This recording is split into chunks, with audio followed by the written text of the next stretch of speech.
And then, how do I turn the podium on?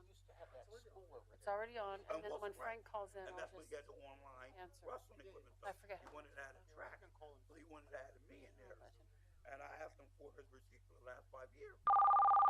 there we go. Wait a minute. Phone?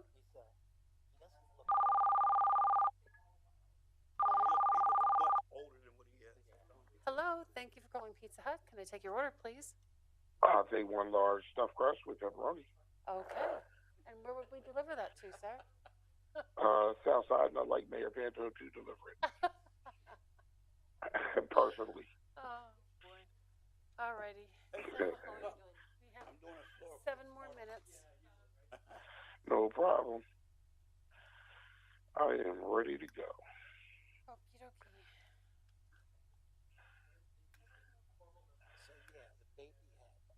Yeah. Oh my god.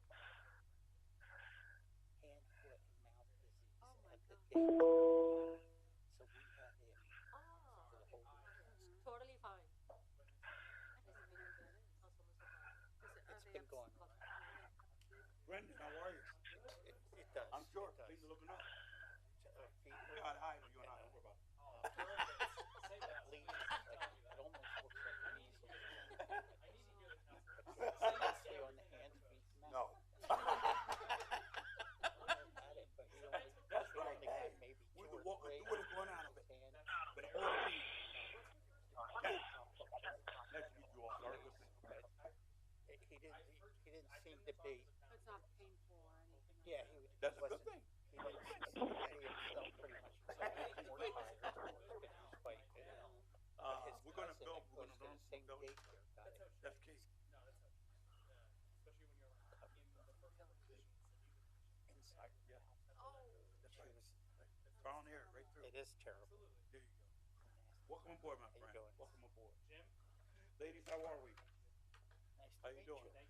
Good.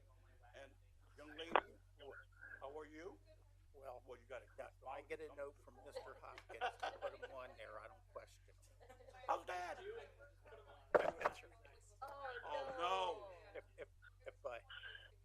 an explanation's needed, I always hand it over. How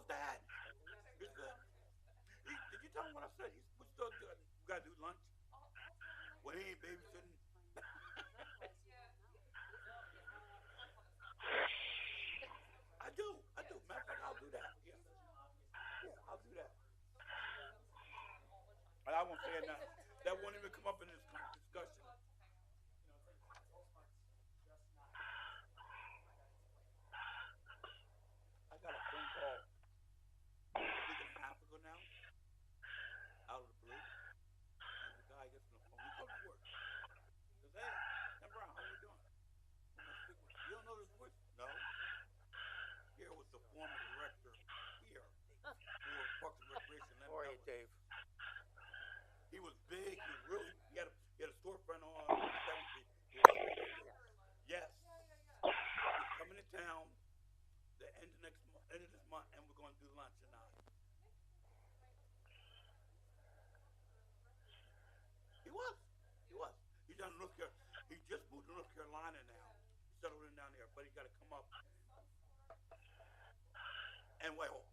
still have pinball machines.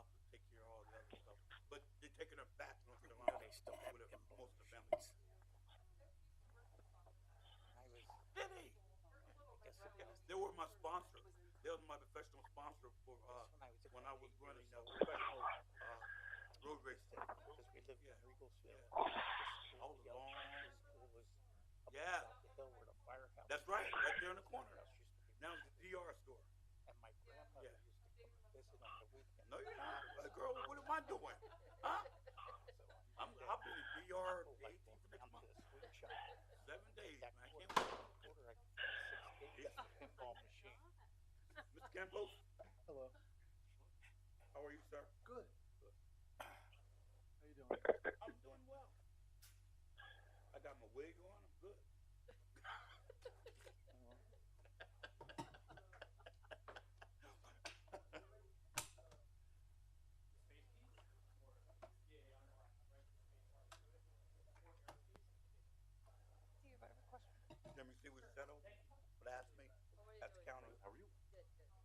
settled that with Aspen County? Yeah, I did. I was, This video amusement games. I thought we were looking into it. You sent an email into. You sent an email to what do you call it? just a little bit. To Brian. So it's under legal review.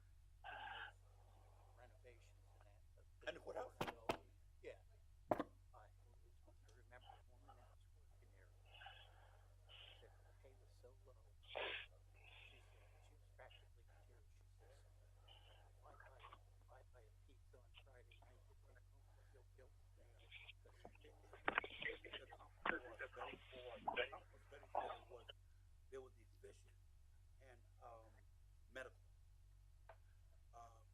But we can move that. When Lamont made a move to raise everybody, Councilman came back. They didn't have the power to do that. So now what we did was create a step. You can move with some steps. So we gave them 3.5 first year in, 4.5. Came up like 11. So the one lady says, why couldn't you just give us 11? That's not how it goes, sweetie. That's not how it goes. But it was, I mean, and it was solidified that no amount was up on everything was up. I saw that. I did see the article. That's a good deal. Yeah, that's my. But they were so far behind to begin with. I can't the trip. But I will say this: they benefit the pension, the lifetime pension. You know that? I didn't know that. Yeah, lifetime. Good afternoon. I'm gonna say good morning. The lifetime pension. It is.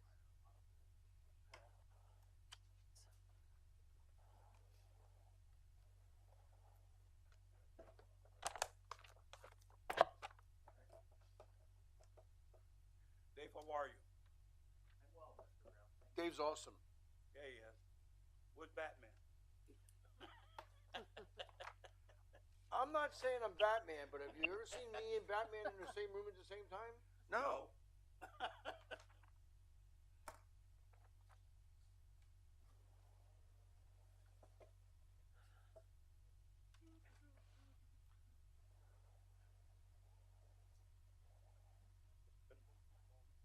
Yeah, Frank. Well, we're not waiting for him. It's 6 Frank's o'clock. online. Oh, he's on the phone. Yeah. Okay. Then we'll get started. I'd like to move Brandon up to number 1. Oh, okay. All right, Brandon, you go ahead. Good evening, Council. Thank you guys for having me. I am here just to present information about SoulSmart, the resolution that is proposed to have us join SoulSmart, which is a nationally recognized program enabling solar leaders and smart solar choices. So why solar? For the City of Easton, solar is a key component of our climate action plan, provides residents with clean, renewable, and long-term investment options for energy. Solar panels, depending on the size of home, can save anywhere from a few hundred up to $1,500 a year in electricity bills, while increasing home value, decreasing the amount of carbon in our atmosphere in our city, while cleaning our environment, and providing residents a long-term sustainable option for investment in their home and quality of life. Solar can also be paired with batteries to provide continued power through outages. In case of outages, these batteries are able to sustain themselves rather than having you still reliant on the grid that you're connected to here in the region. On the right is actually a photo from Google Project Sunroof. That project shows that 82% of roofs, or over 6,000 roofs here in the City of Easton, are currently solar capable, and solar capable to the point where the investment would produce enough electricity to be worth it. SoulSmart is smart for the City of Easton. It can help us light the path forward towards our clean energy future. It provides free aid and use of valuable resources in a market which has become hindered overnight. The solar market, unfortunately, was hindered overnight with the recent passing of H.R. 1, or the new federal budget bill. There are incentives in there for both residents and governments across the United States that allow them to cover 30% of costs through what we call the ITC credit. That is now suddenly going away at the end of the year rather than in 2023. So it's important that we join these kind of organizations to bright that path forward for solar here in Easton. Shoot. By joining by joining early, does that automatically grandfather us into the program with this going away in the next year? So the program SolSmart itself won't be going away, but the incentives that residents or us as a municipality could utilize to cheapen the cost of solar will be. SolSmart as a program has no signs of going away. It will be here for as long as permanence. It will be here permanently for now. The funding for that is secured, and they have not communicated me any concern of anything leaving. And SolSmart as an organization is led by the Interstate Renewable Energy Council, as well as the International City and County Management Association, which is part of the reason why their funding should not be going anywhere, and they have no concern of dissolving as an organization.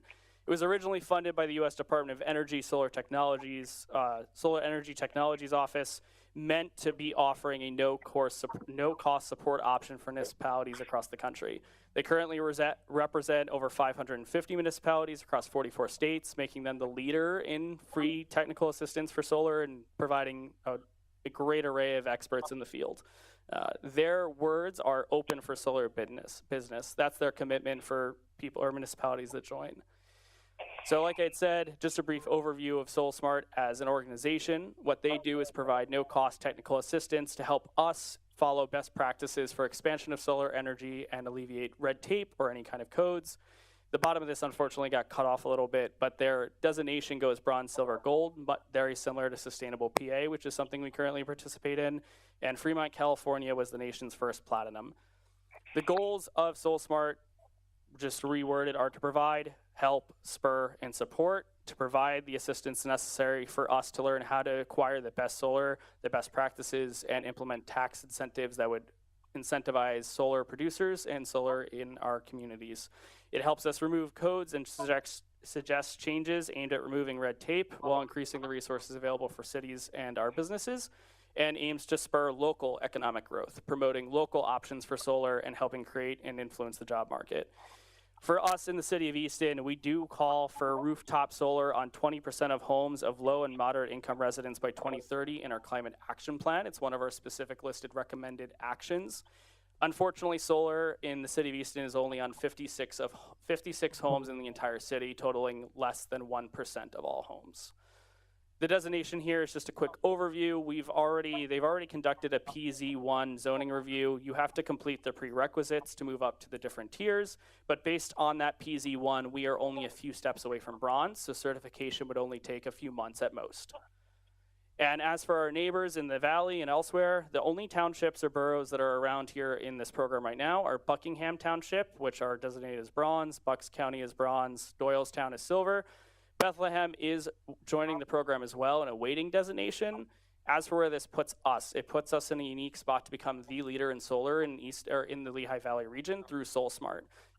And for us to join SolSmart, it will enable us as a city to be able to continue to use our resources properly, as well as get the free technical assistance and additional resources needed to push for solar to meet the needs of our climate action plan and continue to make Easton a leader in sustainability and affordability. And if anyone has any questions, that is the end for me. What do they have a sales force that goes out and sells solar panels to the public? They do not, but they will assist in acquisition, and they will assist in basically kind of seeking out what companies may or may not be more suitable for you and your residents, and provide information that you can share with residents on what solar options are better or not for them.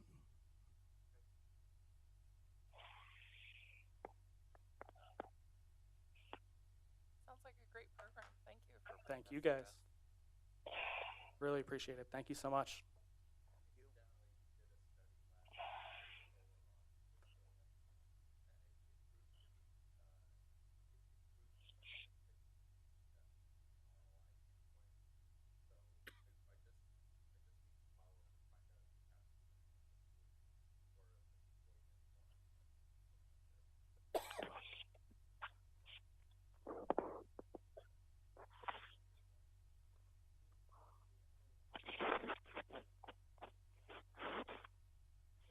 Hello.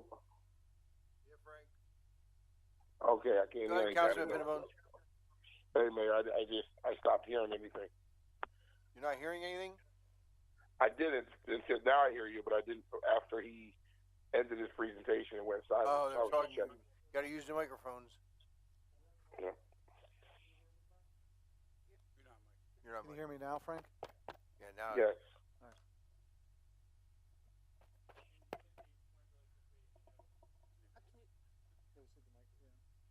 To Dave's point, really quickly, for municipal solar, we can still utilize those ITC credits. Even though we are a nonprofit municipal, the IRA, or Inflation Reduction Act, does allow municipalities to use those ITC credits to cover 30% of any solar cost.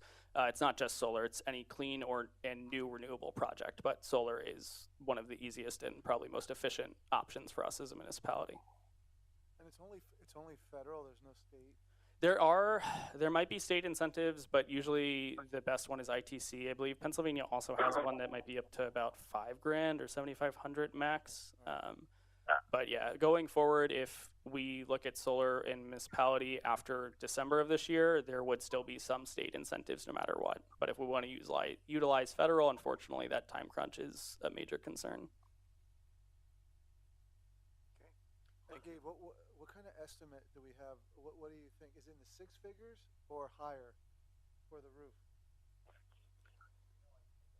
I actually have estimates for that. I was able to get some preliminary estimates from various companies. We're looking at six digits, anywhere from about $140,000 to about $180,000, depending on the size. One of the restrictions with the roof is there's a lot of exposed ventilation and exposed piping on that. So some of the additional cost, if we want to really utilize the space, would come from having to lift up solar panels above that. The other option would be putting them on top of the parking garages, which we can utilize a lot more space, a lot more panels. It is a higher cost, but you might get a better ROI, and you end up utilizing a lot more efficient space, but you also get the power a lot more of the building. We'd get a much better offset. Some time ago, I remember us. Yeah, for some reason it's just not echoing. Some time ago, I thought we looked at a roof application, Dave, for the garage, but we were looking at a seven-figure type of cost. Yeah, for a roof, because of the fact you have to build some structure for those panels to stand on, and there's various ways you can do that, whether it's a giant steel bar coming out of it or other like raised bars. It's costly. It adds up very quickly. You do get other benefits from putting on top of a parking garage. You reduce the ambient heat. I mean, Rob and I did some brief temperature just with a temperature reader going around the city and checking areas with direct sunlight on pavement. Our pavement's reaching temps of almost 130 degrees Fahrenheit just on surface alone. So that would reduce that significantly. Come the winter season, snow and ice also typically melts off those panels, so you save cost of having to worry about maintaining those decks under snowstorms or ice storms as well. But yeah, there's a bunch of ambient effects. And And can you talk a little bit about the ROI on the cost savings with this energy? Like, what is that? What does that mean? Like, what's the ROI? Is it on the $200,000 investment? Yeah, the return on investment for the City Hall rooftop is really what I have in front of me. And that is, I believe it was 7 to 10 years, depending on what electricity rate we would be paying. But yeah, those solar projects do have a little bit longer of ROI, but if our goal is to create our own energy and be self-sufficient, that's more than worth it in my eyes. Well, maybe we can we look at it again, the three of us with Mark, and compare it to financing? I'm just curious to see how much debt service the savings would offset. Yeah, absolutely. I can share both the documents in that meeting and send them to you prior as well. It's better to sit down with us and meet with us. Yeah, absolutely.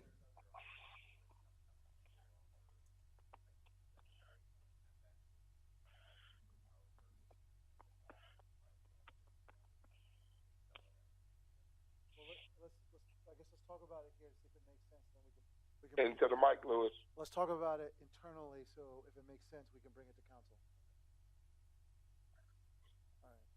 Because I mean, even what's attractive potentially is a roof on the garage. Yes. Yeah. That's really attractive. It is. Because you do get a lot of additional savings as well. You do, and I think the other hesitation with City Hall solar, like the roof of our building here, is that if we're 10 years through the lifespan of our current roof, in 10 years we have to replace it, remove the solar panels, put them back on. That's an additional cost we have to worry about if we put panels on the City Hall roof. But like you're saying, put on the garage, you get so many other benefits. It's a high expenditure, but in the long run, it's worth it. Yeah. The grid, not the grid, but the way that the panels are put together out there at the Moravian, or right outside their soccer fields, and they put them right up on like a panel, was like a meadow, and they put it up in an angle. Same thing they did out there out in Church Road, Benny and Smith. Is that similar what it would look like up on the roof? Yeah, it'd be very similar. So we actually had a company come out and do a free site assessment, and I did ask them about solar on the parking garage, and they did say it's going to be that angled like 45-degree tilt to the south Yes. off that top. So the 3rd Street parking garage in particular, where that ramp is going down, if you're looking towards the river on the right side, that top right corner closest to us, there would be some room for panels, but almost all of them would be on that flat, higher level on the left side. But yeah, they would be able to fit a significant array on the pop of a parking garage. The thing that David mentioned with PPA, where it's an agreement that, you know, the solar companies are basically making money on the incentives and bonuses that the federal government and state government offer, as well as other things there where they be able to profit off net metering. Those agreements require a very specific size or higher to be able to obtain. So if we were interested in PPA, which are great ways to have solar, we would need to be able to come up with the amount of space necessary to meet that minimum. The amount that I was told originally was about 1 megawatt, which I think is actually nearing what the top of 3rd Street could handle. That I would need to have a confirmation, and I'd have that by the time Lewis and I and everyone else would meet up to discuss internally. Well, thank you for your insight. No, of course. Thank you. Appreciate it. Awesome. Thank you guys again. Really appreciate it. Thank you. Okay, I guess we go over to the second quarter financials before we get to the CapEx. Okay, I'm not sure if council had a chance to open up their email, but you did get a copy of the June year-to-date financials. I also provided a write-up of some of the, let's say, notable accounts there. Some of the highlights, just quickly. Okay, sure. The suggestion was to just review them tomorrow, so if you'd like to take a look at them, between today and tomorrow, if you have any questions. And tomorrow I'll go over the highlights. It's just too soon. I'd rather notify you guys, let you know that it's in your inbox, read the highlight, and then tomorrow during the finance committee meeting, you can ask specific questions. But in short, Mark, we didn't see any major issues. So that's Okay, can we get into the capital improvement budget? Yes, we can. Wait, is that okay with everyone? Yes, that's fine. All right. All right. The capital investment program, as you all know, it consists of current year 25, so what was approved in the budget, and then a best guess, if you will, and also what council has approved in terms of a resolution to purchase items, like for example, new fire apparatus, which is in here. For the next 4 years. What I'm going to do is, since I submitted this 2 weeks ago, we did add an IT equipment line item towards the bottom, and we're here to just answer any questions on this CIP budget. If I may, let me just highlight a couple other things then while we're waiting here. Number one, some things that pop out that are larger assumptions other than maintenance / replacement of items. Like, so when I say maintenance replacement, are things that we have to repair and replace. It could be road repair, sewer type or infrastructure type of repair, and then also vehicles. Okay. But then there are some other larger assumptions, like I'll point to starting under property maintenance, rehabbing, and or building new fire stations. So if you look at under property maintenance fire station upgrades, starting in 27, there's some assumptions there of 3.1 million, then 5.1 million, and then 1 million in 29. Those are all 3 fire stations in which right now we are finalizing the what costs would be and also what a rehab would look like in 3 of those fire stations. Another major assumption here, if you go under parks, under waterfront improvements, you see under 27 and 28, there's $10 million there for each year. That's for the High Line and some, that's for the waterfront improvements and assumptions of what the cost would be.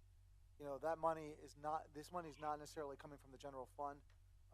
In this particular case, that would have to be grant funded monies that would come to the city. There's also another major one, the community center. I skipped over that by accident. Right above it, and that's for 6.5 million. That would be in 2026. Again, that's an assumption that we would put in here, that monies that we would have to start raising.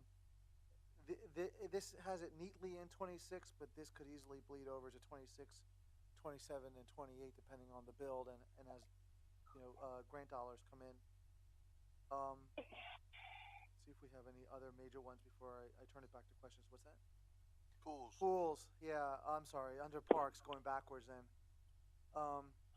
Pools, and I do want to mention here 2 big assumptions: 1.5 million in 26 and 1 million in 27. I know this is short notice, but I did send you the pool report today. I read through that today too. All right, and we can continue this. I can go over the highlights if you want. We can talk about it again tomorrow or at another committee meeting. I do have to have a formal hearing, which I'm going to post this on the website, and then we have to advertise for it so the public can come in and comment. But we have I put the pools in here, and that would be this assumes rehabbing both pools. And the detail in the report also provides additional information for the rehabbing, or maybe perhaps looking for an alternative. And then the last one that I want to just highlight is just IT. IT traditionally, I don't think we put this in last time, but I want to make sure we have a line item for IT because that's extremely important. What about a parking garage? Do not have a parking garage. We do not have a parking garage in here. Oh. All right. And we're working through that as we add on some more parking spaces. As an update, I received word from one of the opportunities that we have downtown that we're going to receive a lease agreement that we have to review with them. I'll tell you individually off-site. I don't want to announce it right now. That's one. And a second one has told me that it looks favorably, looks positive, that they'll let me know in August. The 2 together combined is probably another 85 spots downtown. So in addition to the Social Security lot, which in talking to Dave, it looks like we may be able to go live in a couple weeks, maybe a few weeks. So conservatively, but that's why we haven't put a garage in. And we had a good call with Councilman Pinnabone today. There's a project that he's working on that could yield additional spots for us, but that's as much as I'll get into it right now. It's a little bit more remote, but there's some. That was very remote. That one's remote, but there's some things that he's working on that could assist making that closer, if you will, as much as I'll talk about it, until he's ready to talk about it. So that's kind of a summary. Let's Louis. Let's have a discussion. Yeah. Just a question. we talk about our good bond rating and things, and looking at the CIP plan, with the exception of the Westward Community Center, that I know the mayor's plan is to raise those funds. The rest, we're going to have to take on, unless there's another plan, that's what I'm asking. It looks like we're going to have to take on a substantial amount of debt. And being that we already have a substantial amount of debt, what does that do to our bond rating? What does that do to our interest rates? Is there a point where we say we're taking on too much debt? And if so, what is that point? Yeah, I don't think we're proposing to take on debt for any of these projects. The only one that, and the mayor called it out correctly, it would be the garage. So the garage would be the only one that we would consider taking debt on. The others are through are paid for through the general fund or through grants, or as the mayor says, other people's money. Yeah, OPM, which means the state, federal government, etc., and other funding sources. I guess my question then would be, with proposed cuts coming from the state and the federal, if OPM doesn't materialize in 26 and 27, where some of these timelines have begun, are we in a position to move the projects out farther, or do we then have to look at alternative ways of funding? Yeah, or can we push the projects out? So the answer is yes, we can move them out farther. This is just a tool, if you will. And the charter writes it that way. It's just a tool for us to understand what future expenses look like. They're not for approval. So this is fluid. Right. The only thing that is more ironclad is the current year 2025. So when we put a budget together, then it goes to council. You all will be looking at, what type of expenses we're going to have in 26. So some of these items that you see here on the 26 line item may or may not be included to be paid for from the general fund. It could be also, right now you would know if we're applying for grants, especially you, Mr. Pinabone, since you announced, the grant applications. Right. So again, it's just a document for us to gauge like where we're going. Understood. Thank you. Yep. And if there's anything else, that's a good comment on the garage. If there's anything else that we're missing, I mean, it's a good time to bring up. Yeah. So right now we are doing an analysis on them, and once we get all the details back, we can either contract the scope or expand it, and that all depends on the grant funding. And for the garages, we have, for the fire stations, we have submitted for potential RACP funding for those fire stations. Other cities have used RACP funding for fire stations. So that was submitted about a year ago, or maybe 2 years ago. Right.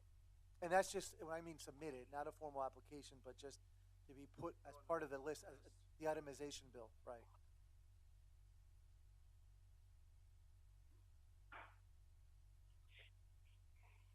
So,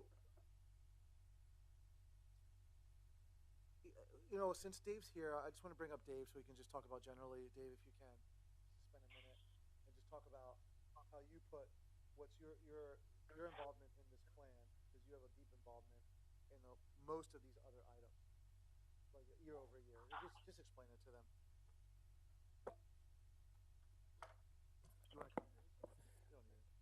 You know it. It would probably help, but we're okay. We'll figure it out.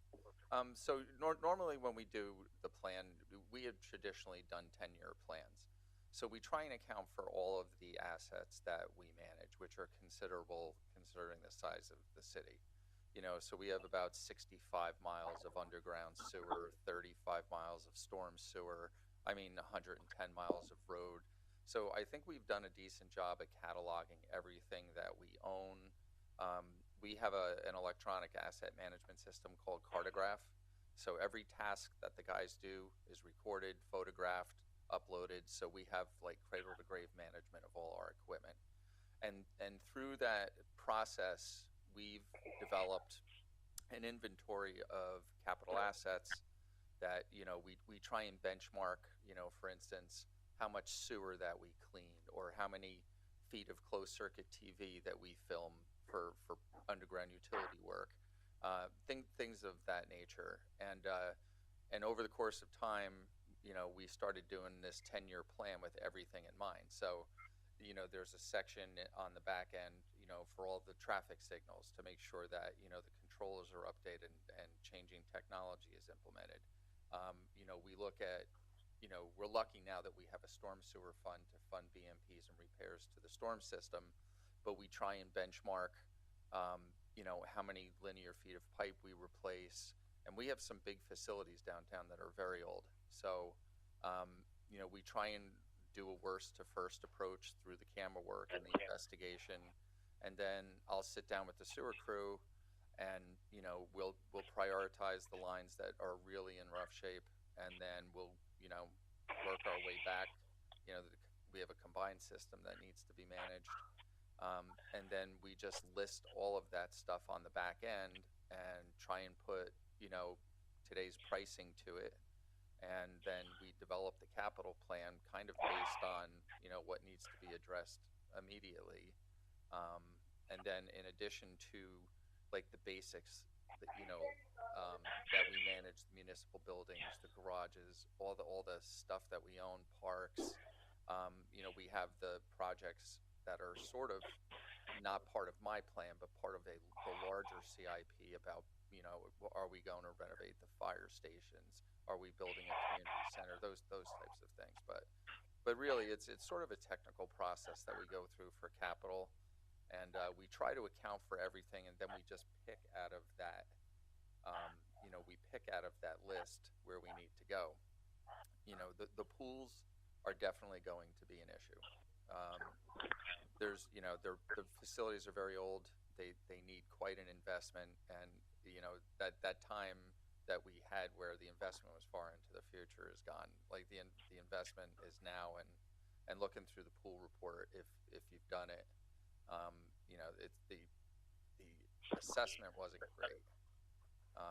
So we have a little bit of work to do on figuring out a path forward on those discussions. But yeah, that's kind of the process. And the usage looks very low too, which is the pool usage looks very low. I know we had some complaints during the heat waves, but then when you look at attendance the rest of the summer, it's very low. And I know a lot of municipalities struggle to keep one pool open too, with all of these looming upgrades that are needed. I think that we definitely need to have that conversation. Heil is in the most need of investment right now. The work needs to be done to the gutters and the tanks. And I think there's a couple of different approaches. I don't know whether the nuclear option of building a brand new pool is the best one. I think we can do it as a process, but we are definitely going to have to invest in the tank before next season. I did appreciate in the report having some other options too, because I think one thing that we do lack in the municipality is a really nice splash park. And I know we've had discussions about I would love to see some. I think that Eddieside could be a really cool location for that, along with some of the other things that were mentioned in the report, like dry entertainment activities. Yeah. And there is some parking over there as well, and I think that Heil's very connected to the community. When I've gone up there, I see a lot of people walking to the pool, so I'd be a little more hesitant to pool that pool and try to turn that into something else. It's more in a neighborhood, whereas Eddieside's on the other side of 611. I mean, I think we need to have more discussion and community input on that for sure. Obviously, we're not making that decision today, but it is the repair costs are pretty staggering. They are very. Dave, I know. I think they're light too. I think next year they'll be even more expensive. But I think those estimates are light, in my opinion. Dave, I know we were talking about this some time ago. One of the things we always say each budget is that the loss of revenue that we accumulate each year at our parks. Where are we at this year offhand? I don't know where the pool revenue is. Because I know I'm sorry to cut you off. One of the things that we did do over Ohio, which was a great win for us, we did that little splash park. Oh yeah. Yeah, that was number one we did. That went very, very well for us. And with that said, I know that will go very well over in Eddieside. Well, I mean, splash parks obviously don't require lifeguards, and lifeguard pay used to be $9 just a few years ago. It's now doubled, so that cost is pretty staggering to staff the pools. And I think there's some attractiveness to maybe, rethinking purpose and repurposing some of the space because you don't, the pool season is 79 days. That's it. Where I think you could have a court or some other activities or recreation where you use it most of the year. Like, I think there's some value to that as well. Yeah, I mean, I think about the pool season, and you're right. Before the pool opens and after the pool closes on Labor Day, you still have a lot of warm weather Mhm. months, really, for people to enjoy. Frank, you're making a lot of noise over there. Oh, sorry. Just joking. You are though. So yeah, if anyone has any questions, but I think those are conversations. Intervention report that I just read again, that was done by EFM in 2007, recommended the closing of Eddie side. Yeah, that was good. Well, It didn't happen and it won't happen. either way, you have to invest a significant amount of capital. If you keep it open or you don't keep it open, Yeah, if you don't in order keep to it open, rehab it. you But make pickleball the- courts and bring back the Eddie side basketball league, adult basketball league, which attracted a lot of people. But the savings will come in then slowly, annually, and probably, since we're talking about ROI, like a 5 to 10 year ROI. And Louis, you probably know as well as I do. Once we have that conversation with the public and they understand fully what the amounts are going to cost to do this, they can be more engaged. I was assuming a $1 million capital improvement. That's I, gonna be a lot more I than think one of the major issues from the discussions back then was that there wasn't enough thought put into it. Was only about closure and not repurposing and offering the residents something Absolutely. new and Programming. potentially more valuable. And it's a river setting. It's hard to find a place like that. And there's actually a decent amount of There's land. so much land down there that we can really do a lot with them. And I think you And could higher. repurpose the building for indoor activity. It could be really cool, and I think I've talked to several families. Granted, under 10 families who are pool goers. Their kids are on the swim team, and they really want to see like a consistent pool, at least one of them open every day, versus trying to remember which pool's open. And I kind of threw those ideas out to them, and they all thought it was a good idea. And most of them do live on College Hill too. So now, is that everyone? I know that's like just a sampling of people who use the pool, but the opening of one pool every other day has helped people from College Hill get to Southside to see Heil Pool. yeah, I think was it's there been yesterday great. with my campers, and let me tell you, it was sparsely attended. I mean, there were even 10 people in the pool, and another 10 people on the grassy area. And I'm saying to myself, we got 20 people here, and we're paying all these lifeguards to be here. There had to be 7 or 8 of them, and I said, it's ridiculous. But if you were running it as a business, you would close them. And Wilson just did that with their news report. Yeah, I mean, I don't ever see it being a money maker. This is a recreational no. offering, and I think it's important for kids to learn how to swim. We're next to 2 rivers. I hope no one ever tries to go swimming in the Delaware, but I think it's an important skill set. Kids aren't learning in the schools. We don't have pools at all of the schools, especially in the elementary schools, so that opportunity is great. And I think from a lot of the College Hill families and downtown families that I spoke to whose kids participate with the swim team, we have a really great engaged swim team Very good. and their families. Coach. Heil provides that opportunity for swim meets, and they do enjoy using that pool. That was great feedback that I received from them. I think we hit the nail on top of the head tonight. And what I mean by that is that if we can find a way to utilize some parks, not just for swimming, but for other recreation, we'll be right there. So, what I'm going to formally then introduce, that should be on the record, that pool report to council, and we can decide on how we move that forward in terms of having another public discussion where we announce it to the public, the results of that study. Okay. And I may do it. Why don't we do it? Now that I'm thinking about it, I will at the next committee meeting. Karen, if we can post a public notice for a hearing on the capital improvement plan, you'll have to there's some detail regarding on how to do it, and I'll work with you on it. and then that way we can also then incorporate the pool study. Sounds great. Sounds good. Thank you. But if there aren't any other questions, then we'll continue this discussion then, since we're going to have a hearing. Okay, is workforce housing on or off? I see it's on here again. So, Mayor, I'm not putting it on the agenda tomorrow. If anybody has any questions on the program, the slideshow from 2 weeks ago, I can answer. Our attorneys have to put some words in, like they didn't put only rentals in the ordinance. I just learned about 3 o'clock today that our RDA has to send a letter to the administration stating that they are going to administer the program. Michael Brent's on vacation, so I couldn't get that obviously today. So if anybody has any questions, the program is still the program. We're just waiting on some updates and letters, just some administrative things. So I'm going to have it on the agenda in 2 weeks. But if anybody has any questions, Just a quick question. on the program, I got you on it. represented. Councilman, just a quick question while you're on the phone with that. Are we looking to actually, as a city, run the program? The Because if we RDA, are, not the city. go ahead, Louis, I'm sorry. All right, so The RDA department will administer the program, meaning they will compile the list of qualified residents. They will do the income verification. I have an issue with that. Once you give it to the redevelopment authority, you will never get it back, and you have no control over it. The 5 people that sit on that board have all the control. It's no different Well, than the here's the housing thing. authority. It's no different than the Well, housing authority. Mayor, I agree, and that's why I didn't want to give it to Easton, because I see majority of our boards have run rogue on us.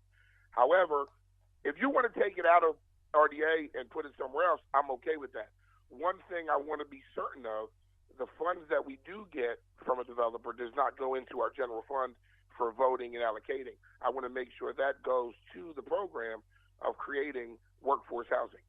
I personally don't care who, Mayor, you would rather look over the program or administer the program, but I want to make sure that the money we agree goes to that program and not goes to the general fund for political back and forth. You have questions? no, the only thing I wanted Comments. to say is that I had an opportunity to read the ordinance. We do have some questions. We have a lot of questions. I want to make sure finance and also the city's official director of the RDA is the director of economic development, John Kingsley. It's not Mr. Brett. It's John Kingsley. So I want to make sure John Kingsley is involved, as well as finance. And we just have some general questions. I am not neither for or against this ordinance. I'm just making sure that we dot our i's and cross our t's. That's all. Mr. Pinnebones, as far as the general fund, we set it up the same way we set up the recreation open space fund. The developers paying that fund, it can only be used for recreation open space. Well, Mayor, I think that's why we have to get together, and there's some nuances. There's a lot of detail that with regards to the administration. Mayor, I'm okay with it being earmarked. However you recommend doing it, I just want to make sure it doesn't get lost and go to balanced budgets, because that's not what the program is designed for. Well, I want to make sure that it's for owner-occupied housing, not rental units. Yeah, Frank. There was just some. Wait. Hold on. Mayor, what did you say? I'm sorry. I want to make sure that it's not for owner-occupied. It's only Correct. for rental units. Well, that's one of the reasons I pulled it off, because somehow the rental I presented to you is only rentals, not for sale homes, not purchased. However, it didn't go in the ordinance. I would like, before I can wrap my head around this whole thing, I think it's a great idea, first of all. I think anytime we can enhance the quality of life, we should go for it. But I'm not really comfortable yet with our department running it. It's going to take a tremendous amount of work. I come from that field. I know what that paperwork looks like. And I think that if we can find a pass-through, someone who's already doing it, that we can help, do it. I think that's a great way to do it. And the other most important thing. Now, Councilman, when you talk about a pastor, are you talking about a separate entity disconnected from the city doing it? Yes. Yeah, I would never support that. Then again, we lose control. So that to me wouldn't make sense, especially to the mayor's point of if the RDA does it, we would lose control and it would go to the 5 members. So sending it to a third party outside of one of our extensions would make less sense. So I'm okay with talking to the mayor and Lewis in the upcoming weeks to see their recommendation with Mark to see who they think would be better in the city to administer the program. But sending it outside is worse than what the mayor was just talking about with the RDA. Listen, my ultimate goal in 2008 was to make the Housing Authority executive director a member of the city staff, not the Housing Authority staff, like I did with Mr. Kingsley. At that time, it was Mrs. Rice. And then you have control, at least over the person who heads it up, the Redevelopment Authority. We have no control over the Housing Authority now. I'm still getting a lot of complaints every week. Me too. I guess we all I are. agree. Yeah, I guess we all are. One other thing I have that I have to wrap my head around is I personally would like to hear from the developers that they're on board with this. Well, I will tell you, I wouldn't publicly state that they were on, Councilman, if they weren't. And you can take an opportunity when you have some time to Google the morning call where they reached out to developers and got rave reviews. It's in the paper. It's in the morning call. So you can take that opportunity to look at that for yourself, and then we can discuss it later. If it adds cost to developers, that increases rental rates automatically. I mean, and to think that it doesn't is naive. But I think, I don't disagree with you, but you have to remember, we're talking about developers that are getting $8+ million of taxpayer money for profit business. So you're talking about RCAPs as well as LRTA?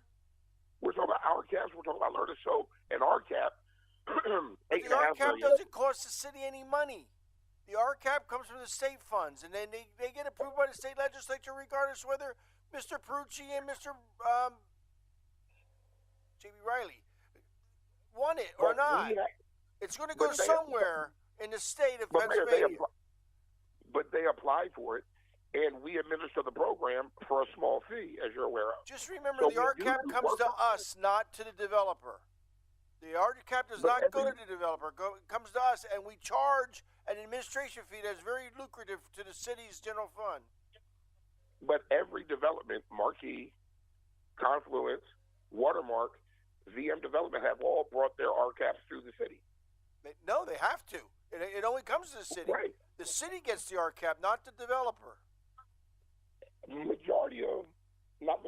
lot of municipalities in the state of Pennsylvania have some type of requirement to get government funds. For example, in Luzerne County, the senator has it. If you want an RCAP, you do the whole job prevailing wage, or he's not going to help you get it. You're not going to get it.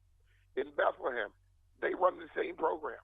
If you have this ordinance, Mr. Pinbone, if you have this ordinance approved by council, which I guess you have the votes, let me ask you a question. Are you involved in the problems they're having over the Mill at Easton? Am I involved? Yeah, you're aware of it. No, I know what the problems are, but okay. Do you want the same problems in the Marquee and the Commodore and the Confluence? Because you're going to get the same problems. I don't believe we're comparing apples to oranges, Mayor. Can you explain the Mill at Easton? The Mill at Easton. Well, the problem is the Mill at Easton is a nonprofit, affordable, or low-income development, and they miscalculated their numbers. But it's not the low-income people that are causing the problems. Say it again? It's not the low-income people that are causing the problems. No. It's visitors causing the problems, and they're having money. They're not visitors. They're on the lease. They're residents of the mill. But again, we're not talking about low-income residents. We're talking about workforce housing. Your firefighters, your nurses, your police officers. We're not talking about low income. Now, Bethlehem does low income. And if they opt out, if a developer opts out, they charge $53,000 per door. It was 23, then 33, now it's at 53. State College is over 100,000 per door. Everyone I spoke to has stated that this is fair and equitable for everyone. They're not losing anything. State College has a 200,000 student enrollment at the Penn State University. That borough only exists because of the university. I agree that years ago we had to give a lot of things to get the city where it is. I don't believe we need to keep bending over for development or anything in the city of Easton. I don't believe we have to bend over either, but I don't think we should make it so hard that people don't want to develop in Easton. But again, I'm hearing from you, Mayor, that it's hard. Mr. Neil Copland reached out to me the other day and said he just had lunch with two of the developers, and he mentioned it to them. This was him telling me. He mentioned it to them, and they said they appreciate the program, and they have no issues with it at all, and they still plan to develop in Easton. I think that's great that they're having them conversations. But I still think council as a whole should be hearing that too from them. That's well, I think you can look at, but again, I hear what you're saying about the article. But I can't direct them to come in. I can't direct them to come in and speak. But again, you can look at their quotes directly in the morning call.